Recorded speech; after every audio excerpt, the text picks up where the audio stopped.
Hello everyone, welcome to my SS class. In previous video we have learnt about environment कि environment क्या होता है. Then component of environment. Environment के कौन कौन से components होते हैं जैसे natural environment and human environment. कल हमने natural environment के बारे में पढ़ा था and today we will learn about human environment. Human environment.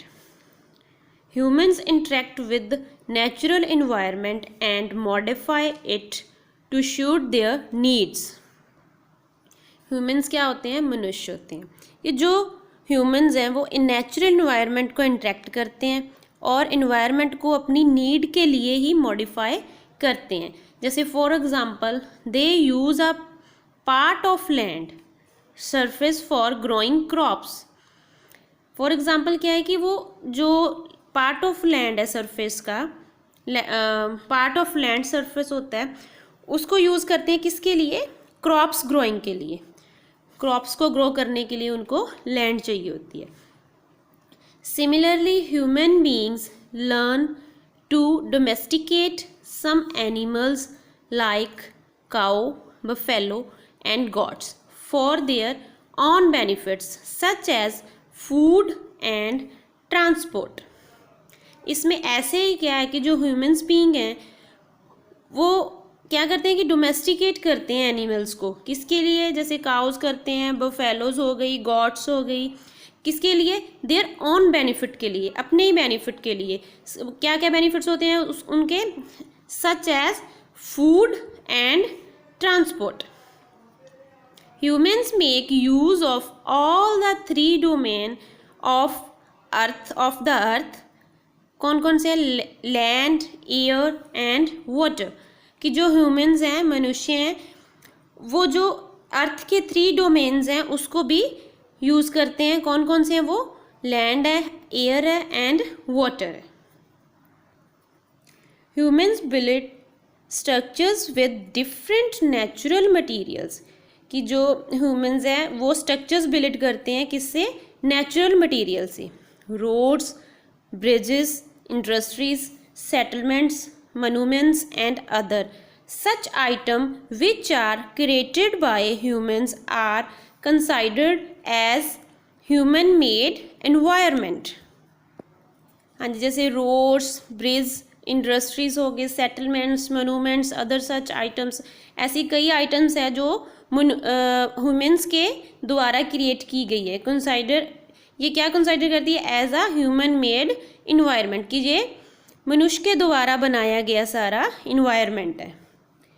थश humans interact with natural environment and make use of then. इसी तरह ह्यूमन है वो नेचुरल इन्वायरमेंट से इंटरेक्ट करता है. This attraction is based on ecological balance. If in any way imbalance occurs, nature restructures everything to settle it again.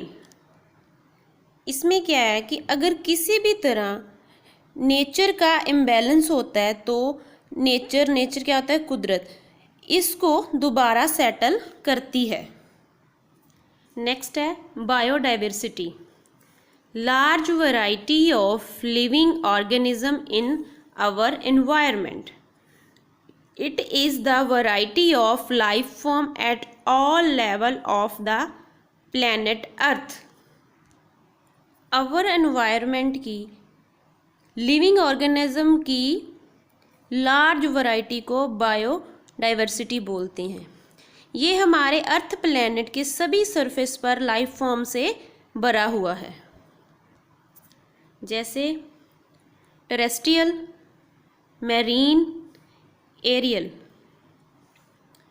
It controls the influence the ecological balance as well as the evaluation process depending on interactions and interdependence of the living components with its territorial limit.